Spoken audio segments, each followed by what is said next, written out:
Ce que je vous propose aujourd'hui, c'est qu'on finisse cette série. J'ai l'honneur de conclure la série. Et on va directement commencer par lire le dernier verset. C'est dans 1 Corinthiens 13, verset 7, et c'est ce verset-là qui va nous suivre tout au long de cette prédication. L'amour pardonne... je la refais. En fait, quand je fais un truc comme ça, un petit... Vous êtes censé finir la phrase. L'amour pardonne, il croit, il espère, il supporte. Ah, ça j'aime, waouh, ça c'est incroyable. On va commencer par l'amour pardonne tout. L'amour pardonne tout, c'est vraiment quelque chose où j'ai l'impression que c'est difficile pour chacun d'entre nous. Se dire que l'amour pardonne tout, moi quand je dis ça, je me dis, de quoi ? Non, l'amour pardonne-t-il vraiment tout ? Est-ce que Dieu nous demande vraiment de pardonner ? Est-ce que Dieu nous... Merci MG. Est-ce que Dieu nous demande vraiment de pardonner ? Et je me suis dit, waouh, mais Paul à ce moment-là a vraiment dû boire un petit schluck de trop pour nous demander quelque chose comme ça. Vraiment dû boire un coup de trop. Et je me suis rappelé que Jésus a dit ce genre de même chose en fait. Quand tu vas voir dans Matthieu 18, versets 21 à 22, la Bible dit, c'est Pierre, donc c'est marqué dans la Bible, hein, pour ceux qui ne savent pas ce que c'est Matthieu 18, versets 21 et 22. Et dans la Bible, il est marqué, alors Pierre, qui était un disciple de Jésus, s'approcha de lui et dit, Seigneur, combien de fois pardonnerai-je à mon frère lorsqu'il péchera contre moi ? Sera-ce jusqu'à 7 fois ? Moi, j'imagine Pierre dans sa tête qui doit se dire, moi, je vais aller poser une question devant Jésus et je vais vraiment faire mon malin, parce que je vais dire que je suis capable de pardonner jusqu'à 7 fois. Oui, moi, Pierre, je vais pardonner jusqu'à 7 fois, je suis capable de faire ça. Et je m'imagine qu'il vient un peu orgueilleux devant Jésus qui dit, tu vois, moi, je suis prêt à pardonner jusqu'à 7 fois. S'imaginant que Jésus va lui dire, non, t'inquiète, 3 fois, ça suffit, après, tu peux vraiment le détester. Et Jésus va répondre quelque chose d'incroyable. Jésus va dire, je ne te dis pas jusqu'à 7 fois, mais jusqu'à 70 fois 7 fois. Ça fait combien 70 fois 7 fois ? Oh, puis on est des mathématiciens. Jusqu'à 490 fois. Est-ce que c'est vraiment ce que Jésus dit ? Quand Jésus dit 70 fois 7 fois, Jésus, ce qu'il veut vraiment dire, c'est... En fait, 70 fois 7 fois, c'est un peu comme une expression. Ça veut dire que c'est un nombre incalculable. C'est un nombre, en fait, c'est l'infini. Un nombre infini, en fait, c'est un nombre incalculable. Je ne te dis pas jusqu'à 7 fois, mais jusqu'à l'infini. Jésus nous demande de pardonner jusqu'à l'infini. C'est pas quelque chose où on se dit c'est abusé. Qui c'est qui trouve ça abusé ? Qui c'est qui trouve ça trop ? Ok, il y en a 3 qui sont sincères, les autres... C'est un nombre infini. Et j'ai envie de te dire, et je suis pas quelqu'un qui parle comme ça à la légère, mais moi j'ai moi-même beaucoup d'histoires avec le pardon. Moi-même j'ai fait affaire avec le pardon. Et j'ai envie de te dire, oui, l'amour pardonne tout. Et j'ai envie de te dire, c'est nécessaire. De pardonner, c'est nécessaire. Pardonner, c'est primordial. Le problème, c'est que si tu ne pardonnes pas, la haine qui va être dans ton cœur va commencer à bousiller complètement ta vie. L'amour, la haine qui est dans ton cœur va totalement faire vriller ta vie. Pourquoi est-ce que je te dis ça ? Parce que tout d'un coup, tu vas commencer à avoir une haine au fond de toi et cette haine ne va pas te lâcher. Cette haine ne va pas te lâcher. J'avais une haine contre quelqu'un, cette personne, c'était ma mère. J'avais une haine contre ma mère. Et je me suis rendu compte que ça bousillait ma vie. Lorsque j'allais me coucher, je pensais à elle. Lorsque j'allais aux toilettes, je pensais à elle. Lorsque j'allais à la douche, je pensais à elle. Tellement la haine était forte. Vous savez, moi, je viens d'une... je raconte un peu une partie de mon témoignage, parce que sinon, vous ne pouvez pas comprendre pourquoi je détestais ma mère. J'étais dans une famille chrétienne, et moi, j'aime beaucoup comparer ma famille à une belle pomme. Ma famille a été vraiment une belle pomme, d'extérieur, d'apparence. Tout était beau, tout était clean. Les gens disent encore aujourd'hui que quand on arrivait à l'église, on était une famille exemplaire. On disait qu'on avait des beaux parents, les frères et sœurs. Voilà, si vous êtes là, je sais que beaucoup sont là. Si vous êtes là, je sais qu'ils vont dire la même chose. Beaucoup nous disent encore ça aujourd'hui. De beaux parents, une belle voiture, une belle maison, des beaux enfants. Je vais la placer. Et alors qu'en 2011, la vie continuait, mon père a tout d'un coup, c'était le 26 septembre, me dit « Esteban, avec ta mère, on va divorcer. Avec ta mère, on va divorcer. Et j'apprends ça, et petit à petit, je comprends pourquoi est-ce que mon père me dit ça. Mon père commence à me raconter ce qui s'est passé dans sa vie. Et je me suis rendu compte que ma mère a fait de telles bêtises que ça a complètement détruit mon père, mais que ça a complètement détruit ma famille. À partir de 2011, ma famille s'est complètement séparée. Au bout d'un moment, j'ai dû aller suivre mon père. Je me suis séparé de mes frères et sœurs. Tout ça parce que ma mère avait fait des bêtises. Ma mère avait fait des terribles bêtises et j'ai commencé à avoir une haine envers elle. Je commençais à la détester. Et en 2011, j'avais 15 ans. Et j'ai commencé à continuer à vivre. Et vers mes 18 ans, j'ai rencontré une fille et tout d'un coup, je ne peux pas vous expliquer vraiment ce que j'ai vécu, mais j'ai eu comme des angoisses impossibles pour moi d'avoir une relation avec une fille sérieusement. Impossible. C'était impossible pour moi. Des angoisses qui étaient là, des angoisses qui étaient présentes. Pourquoi ? Je vais vous dire aujourd'hui pourquoi. Parce que je n'avais pas pardonné à ma mère. Je n'avais pas pardonné à ma mère. Et alors que je continuais à vivre, j'ai commencé à dire, ok, l'amour pardonne tout. Et puisque l'amour pardonne tout, puisque je veux aimer mon prochain c'est ma mère, je veux aimer ma mère et je veux lui pardonner. Et vous savez, le pardon, ça ne se fait pas en une fois comme ça. Ça ne se fait pas en une fois comme ça, c'est tous les jours. Tous les jours, je devais redécider de pardonner à ma mère. Tous les jours, c'était la même façon, la même chose. Et alors que je continuais à avoir ces angoisses par rapport à m'engager avec une fille, petit à petit, ça allait mieux. Et j'ai rencontré une fille lorsque j'avais 20 ans et j'ai commencé vraiment à apprendre à la connaître. Et les angoisses sont revenues. Les angoisses sont revenues, mais je voulais me battre et je dis non, moi, je pardonne à ma mère, peu importe ce qui peut se passer. Que vous le vouliez ou non, ce que moi j'ai vécu, c'est que le 15 mars 2017, puisque je suis certain, puisque j'ai pardonné à ma mère, tout d'un coup, Dieu m'a délivré complètement de ses angoisses. Dieu m'a délivré complètement de ses angoisses. Cette fille-là, que j'apprends à connaître aujourd'hui, ma femme. Mais je vous dis ça parce que le manque de pardon peut vraiment bousiller ta vie. Vous savez que si vous lisez aujourd'hui le livre de Papa Jean, vous vous rendez compte, donc Papa Jean, c'est la personne fondateur de cette église. Vous vous rendez compte que lorsqu'elle voulait prier pour des gens, si les gens ne pardonnaient pas, la guérison n'était pas possible. La guérison n'était pas possible qu'à partir du moment où il pardonne, tout d'un coup la guérison était là. Tout d'un coup, le moment où il décidait de pardonner, tout d'un coup les gens étaient miraculeusement guéris. Je ne suis pas en train de vous raconter des blagues, je suis en train de vous dire la vérité. Je suis en train de vous dire la vérité. L'amour pardonne tout. L'amour pardonne tout. Lorsque tu vas voir la définition du mot grec, si tu peux juste m'afficher, c'est stégo. Je ne sais pas si je le dis bien, les Grecs le diront ici. Stégo. Qu'est-ce que ça veut dire stégo ? En fait, l'amour pardonne tout, c'est pas vraiment la bonne traduction. En fait, la bonne traduction, c'est plutôt l'amour couvre tout. Couvrir du silence, garder secret, cacher, dissimuler les erreurs et les fautes des autres. En fait, c'est pas que je pardonne. L'amour, c'est je ne me venge pas. On aime bien généralement se venger quand on nous fait du mal. J'aime bien me venger, j'aime bien dire aux autres ce que la personne m'a fait. Ok, je pardonne. Mais j'aime bien généralement dire aux autres ce que cette personne m'a fait, le mal qu'elle m'a fait. Et alors que tu lis ça, tu te dis, waouh, en fait la Bible te dit, c'est pas seulement pardon, il faut couvrir, il ne faut rien dire. Il faut rien dire. Puisque je suis animé de l'amour, je pardonne, mais je dis rien à personne. Je ne dis rien à personne. Je ne me venge pas. Je ne me venge pas. Là, vous êtes avec moi ? Et là, moi, je me dis, Dieu, vraiment, tu demandes ça ? Vraiment, tu demandes ça ? La Bible dit dans Proverbe 10, verset 12, « La haine fait surgir des conflits alors que l'amour couvre toutes les fautes. » C'est tellement important. L'amour couvre toutes les fautes. L'amour croit tout. La définition de ce mot, pisteo.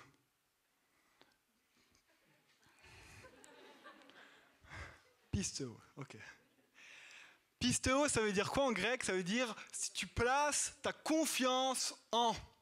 L'amour croit tout. Croire tout, c'est pisteo. Et si tu regardes le verset, tout est possible à celui qui croit. Un verset généralement qui est répandu dans l'Église, c'est « Tout est possible à celui qui croit ». Croire, c'est pistéo. Tout est possible à celui qui croit. Si je crois tout d'un coup à quelque chose, tout devient possible en Dieu. Et l'amour croit tout. À partir du moment où tu commences à croire en quelqu'un, à placer ta confiance en quelqu'un, alors tout d'un coup, tout peut devenir possible. Mais il faut que ce soit l'amour qui te motive. Il faut que ce soit l'amour qui te motive.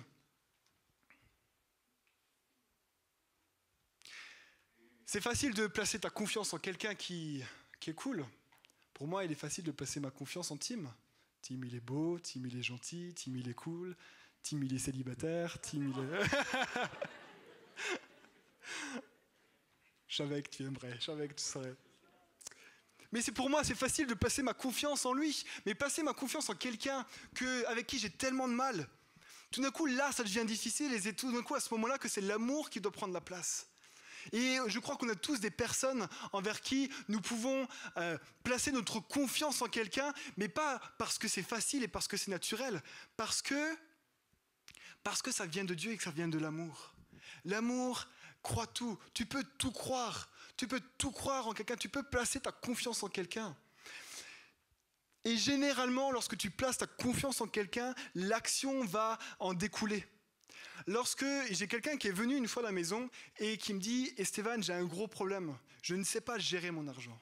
Je ne sais pas gérer mon argent. » Et au fil de l'eau, on continue de discuter. Et ce garçon commence à me dire « Esteban, j'ai vraiment besoin d'apprendre à gérer. » Et je lui dis « Mais viens, moi je t'aide. Moi je sais gérer les comptes. Et viens, moi je t'aide. » Et on commence à travailler là-dessus, puis il me montre ses comptes. Et on fait un gros travail pour qu'il apprenne à gérer ses comptes. Mais lorsqu'il me montre ses comptes, je vous promets, on était à mi-mois, il lui restait 4 €. Il lui restait 4 €, mi-mois, donc c'est 15 du mois. Généralement, en 2 semaines, tu as des courses à faire. Pour lui, il avait forcément de l'essence à acheter, il avait des choses à acheter. Et avec 4 €, je ne sais pas si vous arrivez à voir comment ça se passe, mais même pas un kebab, quoi. Non mais vous vous rendez compte de la chose, même pas un kebab. Et moi je me dis, oh, mais je ne peux donc pas le laisser comme ça. Et de l'autre côté, je me disais, mais je peux donc pas lui donner de l'argent. Il sait pas le gérer. Il dépense tout.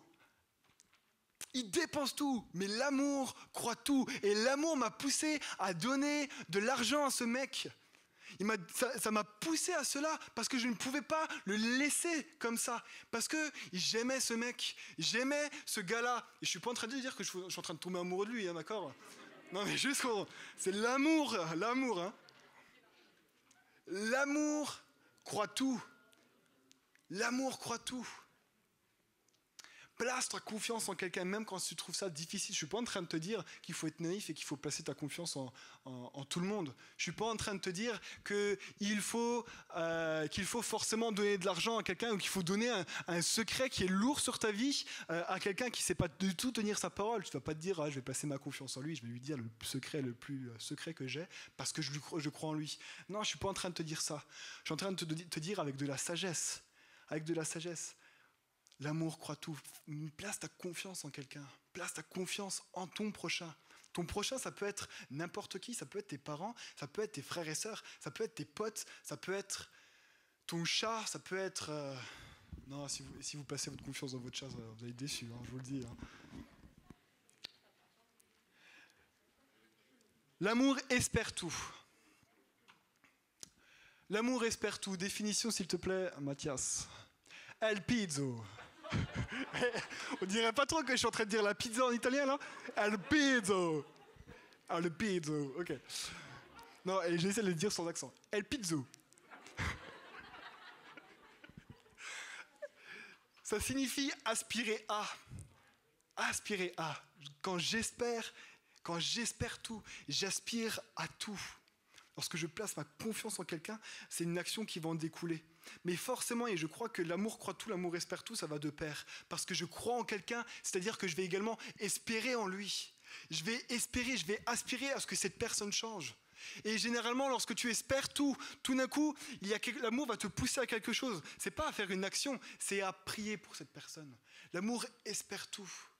L'amour espères tout, quand tu espères tout d'un coup, l'amour va te pousser à prier. L'amour va te pousser à prier. Et j'ai envie de te dire que avec l'amour et avec cette prière, je peux te dire que tu peux faire tellement de choses incroyables. J'ai 2 histoires. La première, c'est avec toi, Mathias. Oh. Mathias, lorsque j'avais 18 ans, entre 18 et 20 ans, j'étais responsable d'une connexion. Et là, il est en train de se dire « Oh non, pourquoi il raconte ça ?» Et voilà, on était responsable avec une autre personne. Et vous savez, on faisait confiance c'était avec Mathias et son petit frère à l'époque. Et généralement, nous, on se réunissait le dimanche après-midi. Et ça veut dire, dimanche après-midi, c'est-à-dire qu'on mangeait ensemble. Et vous savez, quand on mange ensemble, tout le monde ramenait à manger. Et on avait donné à Mathias de ramener des spaghettis et des bolos. Vous savez, la sauce bolo. Vous savez, le plat, quoi. Vous voyez, le plat. Et à 12h30, quand on appelle Mathias, t'es où? On a faim. Je comprends que je suis en train de me réveiller. Je comprends que le mec, il est pas là avant 14h30.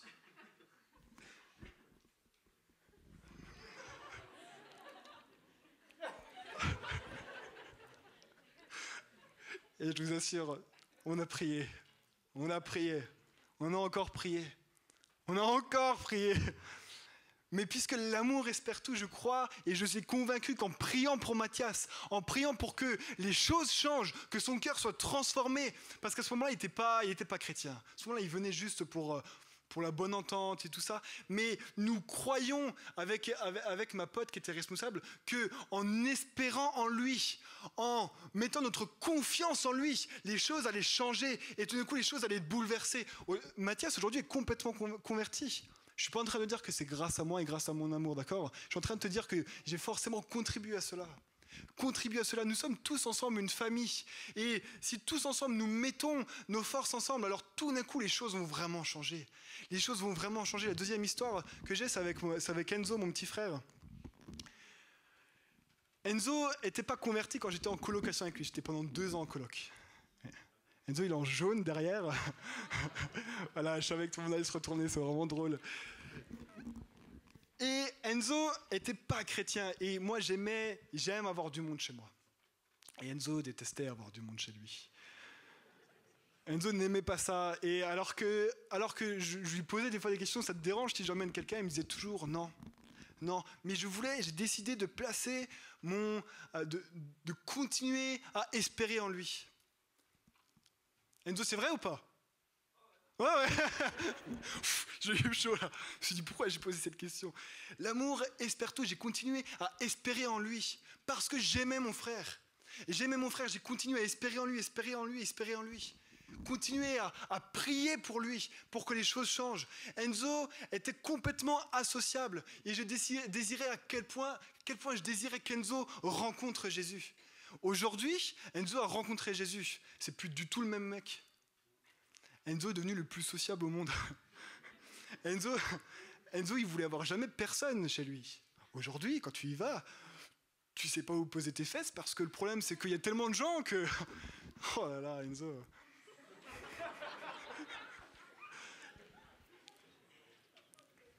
L'amour espère tout parce que j'espérais en mon frère. Je continuais à prier pour lui. Prier pour lui. Je priais, j'aspirais à ce que ça change. Enzo a changé. Enzo a rencontré Jésus. Pourquoi? Parce que j'étais motivé par l'amour. J'aimais tellement mon frère. J'aimais tellement Mathias que avec les gens qui étaient autour de moi, on a commencé à prier pour eux. On a commencé à mettre notre confiance en eux. Et tout d'un coup, les choses ont été bouleversées parce que quand tu crois, quand tu espères, quand tu aimes, tout d'un coup, les choses changent. Les choses changent. Je crois et je suis convaincu que le monde entier est en recherche d'amour. Le monde entier est en recherche d'amour. Et je crois, en tant que chrétien, que c'est notre rôle.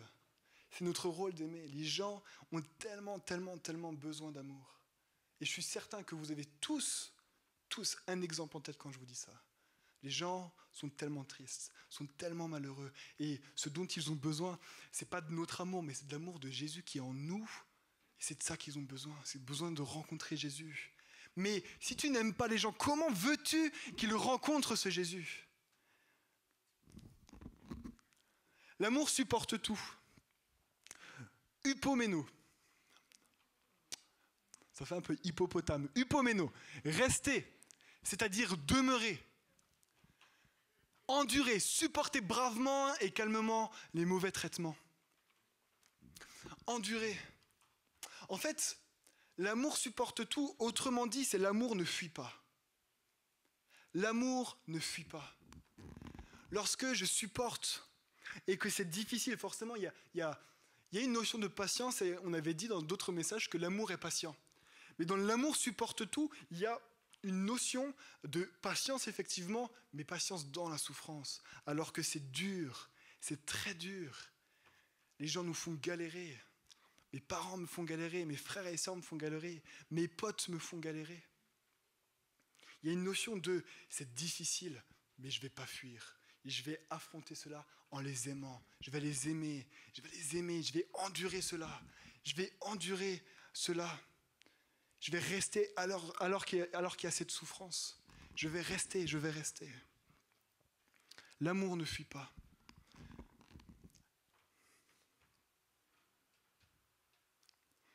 Ce que je vous propose, c'est juste de lire un petit texte dans Jean 21, verset 15.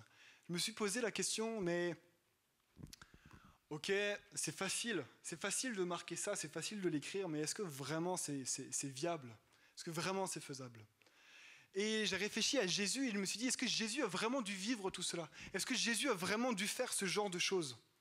J'ai réfléchi longuement et je me suis dit, en fait, il y a un disciple qui était proche de lui, parce que généralement, c'est toujours facile de pardonner, de croire, d'espérer, de supporter quand c'est quelqu'un qui est loin de nous.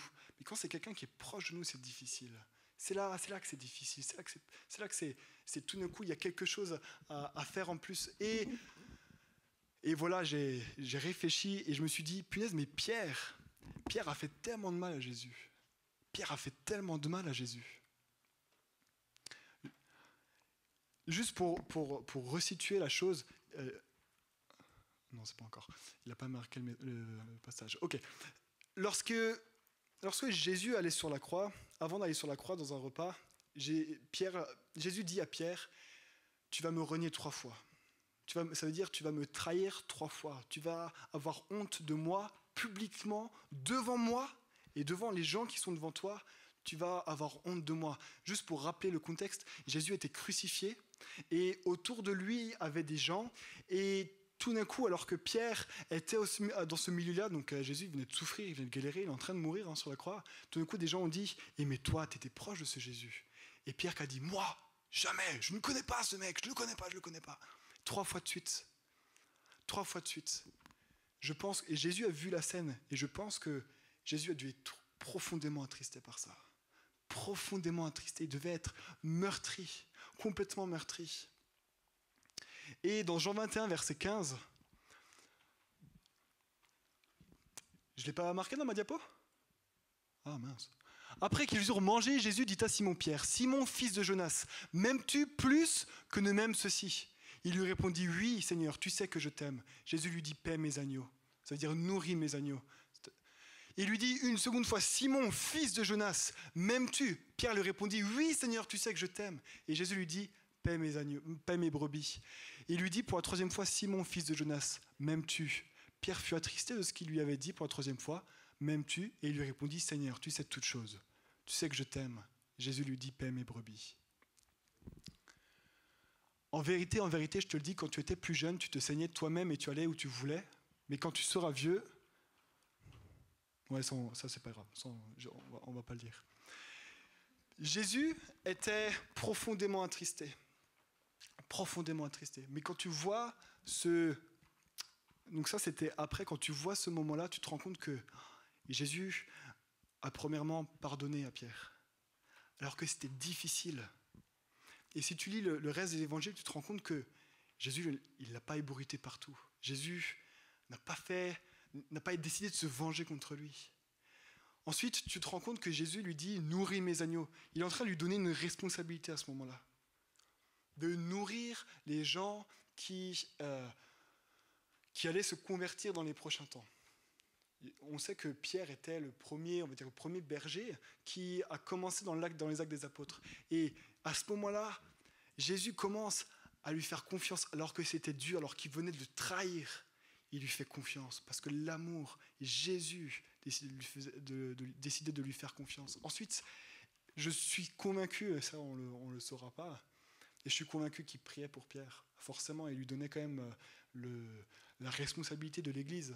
Je pense, et je suis même convaincu qu'il devait prier pour lui. Il devait espérer de tout son cœur que Pierre allait complètement être transformé. Et on voit que Jésus ne fuit pas. Jésus, il est là. Il est là à côté de Pierre. Et il lui parle, il continue, parce que l'amour supporte tout. Mon message aujourd'hui est simple et tellement difficile à la fois, et je suis d'accord avec vous.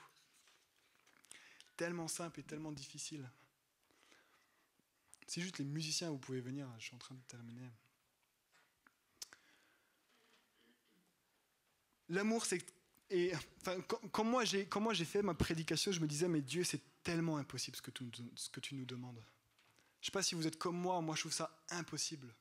Quelqu'un qui est comme moi ici, on trouve ça impossible d'aimer comme ça, pardonner, croire en tout le monde, espérer en tout le monde, supporter, endurer. Quelqu'un qui est comme moi ici, tellement difficile. Et j'ai envie de te dire que c'est complètement impossible. Tu ne peux pas, par tes propres forces, tu ne peux pas faire ça. C'est pas possible. Et vous savez, je ne dis pas ça du tout à la légèreté. Je ne dis pas ça à la légèreté parce que moi-même, j'ai des gens qui me font souffrir. J'ai quelqu'un de ma famille, de ma propre famille qui me fait souffrir. Et c'est toutes les semaines, j'y pense. Et toutes les semaines, je décide de continuer de pardonner à cette personne. Toutes les semaines, je décide de faire confiance à cette personne, d'espérer, de prier pour, de supporter sans rien dire. Je vous assure que c'est difficile. Et mes frères et sœurs pourront vous dire que je ne suis pas un exemple. Mes frères et sœurs pourront vous dire que j'ai déjà fait nimp. Mais mon amour pour cette personne fait que j'ai envie de m'appuyer sur le Seigneur pour aimer, pour pardonner, pour couvrir. Ô combien c'est difficile et ô combien je ne dis pas ça à la légèreté. Vous savez, l'amour, pour moi, c'est un peu comme un gâteau, comme une sorte de gâteau. Tu as besoin de beaucoup d'ingrédients. Comme pour l'amour, tu dois avoir un comportement, tu dois avoir une attitude. Mais pour que les gâteaux prennent vraiment les cuisiniers sauront mieux que moi, mais qui puissent vraiment prendre de la hauteur, qui puissent prendre de la forme, tu as besoin de levure. Et bien pour l'amour, tu as besoin de quelque chose qui s'appelle le surnaturel. Tu as besoin du surnaturel parce que sans ça, c'est pas possible. Sans ça, tu ne peux pas aimer. Par tes propres forces, tu ne peux pas aimer.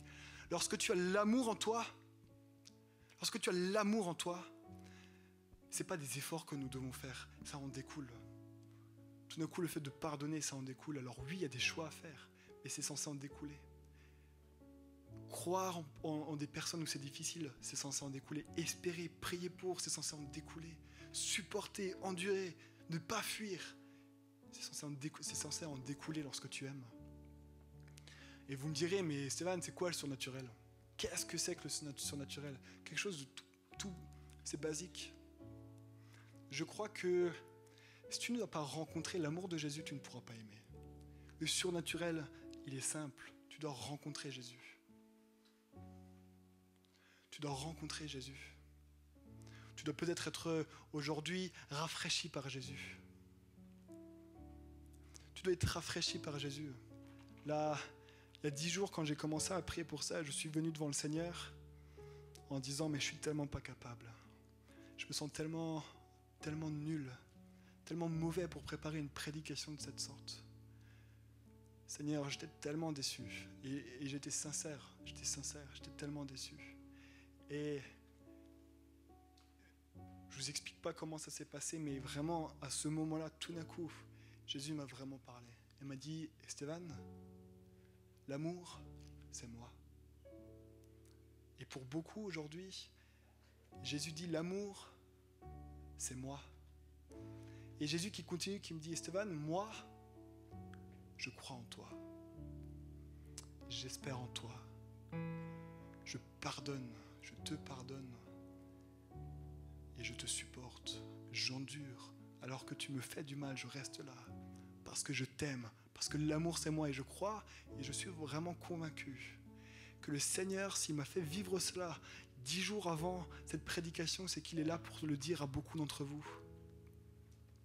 Je crois en toi. Je te pardonne. Beaucoup vous vous dites, j'ai fait tellement de choses. J'ai tellement fait du mal autour de moi. Et le Seigneur qui dit, je te pardonne parce que je t'aime. Si juste on peut commencer à fermer les yeux. Commencez simplement à fermer les yeux. Certains ici qui sont là et qui se disent, punaise, mais j'ai déjà fait tellement d'hommes, j'ai déjà tellement déçu le Seigneur. Et le Seigneur qui est en train de te dire, je t'aime et je crois en toi. Je t'aime et je crois en toi. Je prie pour toi, j'espère en toi. J'aspire à ce que les choses changent. Je te supporte, j'endure. Mais je ne le fais pas par effort, je le fais parce que je t'aime. Je le fais parce que je t'aime. Le cri du Seigneur, et je le sens vraiment dans mon cœur. Je t'aime. J'ai déjà tellement donné pour toi. J'ai déjà tellement donné pour toi. Je t'ai offert ma vie. Je t'ai offert ma vie pour que tu puisses être complètement pardonné. Complètement pardonné.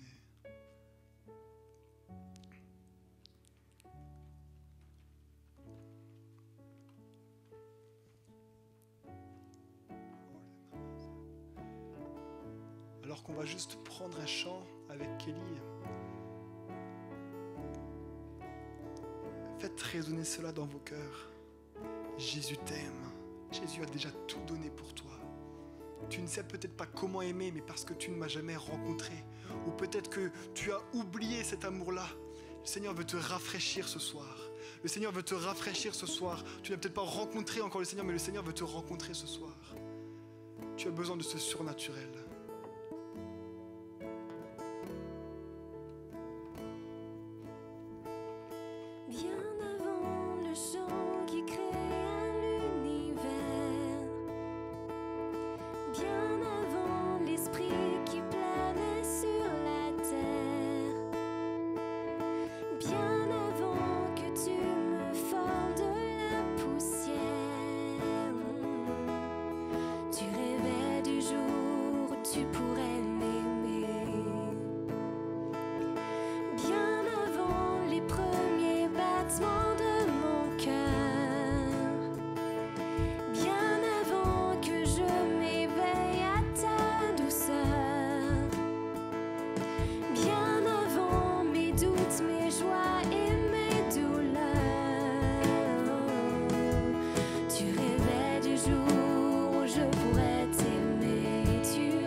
Bien avant que Jésus marche sur la terre.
ton amour pour moi.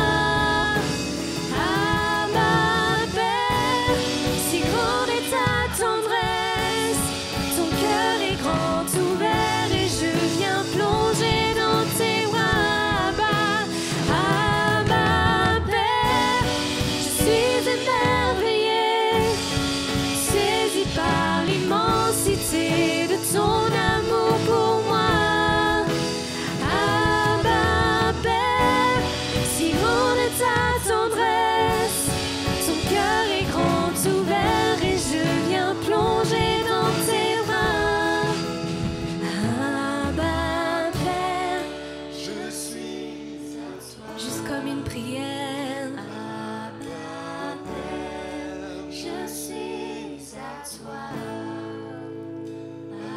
Abba Père, je suis à toi. Abba Père, je suis à toi. Je sens juste que le Seigneur veut vraiment rafraîchir des personnes et qu'il veut rencontrer d'autres personnes. Et si aujourd'hui tu souhaites rencontrer Jésus et être rafraîchi par Jésus, je t'invite simplement à te mettre à genoux pour montrer au Seigneur que tu recherches, que tu le désires de tout ton cœur.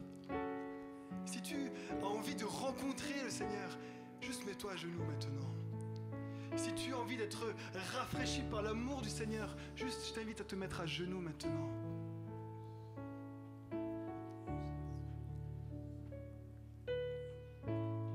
Afin que le Seigneur puisse simplement te rencontrer, afin que le Seigneur puisse te rafraîchir.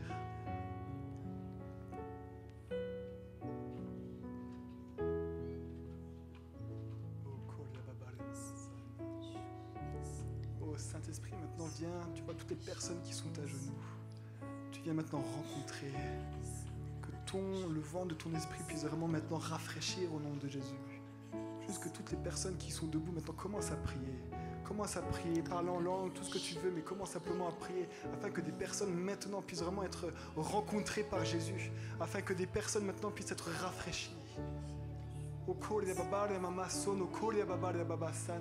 Saint-Esprit, je te demande maintenant de souffler sur eux. Je te demande maintenant de commencer à souffler, à rafraîchir les gens. Je te demande maintenant de rencontrer des personnes qui ne t'ont jamais rencontré, Seigneur Jésus. Je te demande maintenant de poser ta main. Maintenant, tu poses ta main sur ces personnes. Au nom de Jésus, je te le demande. Au nom de Jésus, je te le demande. Saint-Esprit, manifeste-toi. Saint-Esprit, manifeste-toi au nom de Jésus. Merci éternel. Alors que Kelly va reprendre ce chant, simplement à toi qui es à genoux, prie, continue à prier, ne lâche pas, ne lâche pas.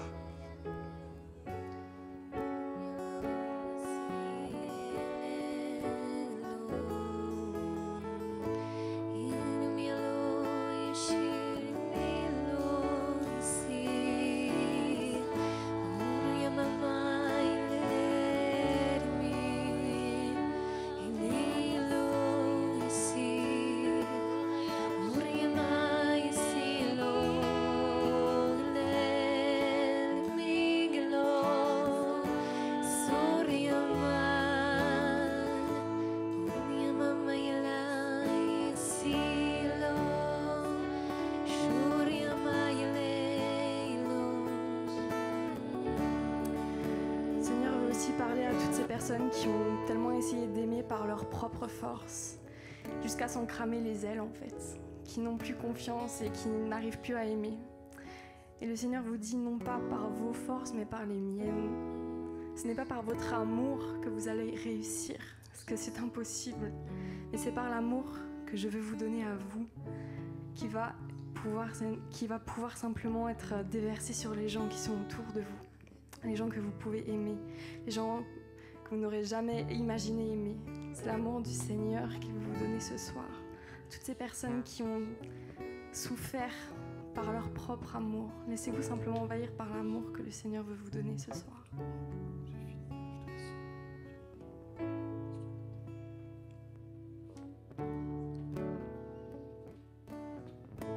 Juste laisse ces paroles pénétrer dans ton cœur. Juste laisse l'amour de Dieu t'envahir ce soir.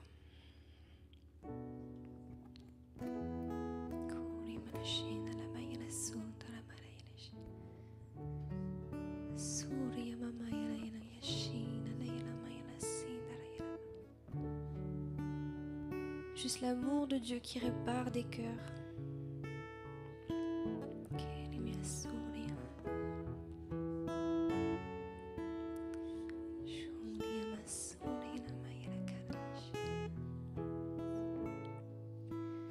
Abba, Père, je suis à toi. Abba, Père, je suis à toi. Abba, Père, je suis à toi. Abba, Père, je suis. Redis-lui encore, Abba, Père. Abba, Père, je suis comme un pas de foi. Abba, Père, je suis à toi. Abba, Père, je suis à toi. Abba, Père, je suis. Redis-lui, Abba. Abba, Père, je suis à toi. Je suis à toi. Je suis à toi. Abba, Père, je suis à toi. Abba, Père, je suis. Dis-lui, Abba, Père, je suis émerveillé. Père, je suis émerveillé, saisi par l'immensité de ton amour pour moi. Abba, Père, si grande est ta tendresse, ton cœur est grand ouvert et je viens plonger dans tes dis-lui, Abba, Père. Abba, Père, je suis émerveillé, saisi par l'immensité de ton amour pour moi. Abba, Père, si grande est ta tendresse, ton cœur est grand ouvert et je viens plonger dans tes bras. Abba, Père, dis-lui, je suis à toi. Abba, Père, je suis à toi. Abba, Père, je suis à toi. Abba, Père, je suis à toi. Alléluia, Seigneur, juste merci pour ton amour, ton immense amour qui nous envahit, qui nous accompagne chaque jour. Merci pour cette tendresse, merci pour cet amour qui répare, cet amour surnaturel qui restaure. Jésus, c'est tellement merveilleux d'avoir accès à un amour pareil. Juste merci pour ça, merci pour ton exemple. Merci parce que tu nous montres aussi à aimer comme toi tu es aimé de plus en plus chaque jour, Seigneur, pour pouvoir te ressembler davantage. Merci, Seigneur, que tes paroles juste s'imprègnent profondément en nous. Ce samedi et les jours qui vont suivre, et jusqu'à la fin de notre vie, que cet amour puisse toujours plus grandir en nous, pour les autres et surtout pour toi, Jésus. Amen.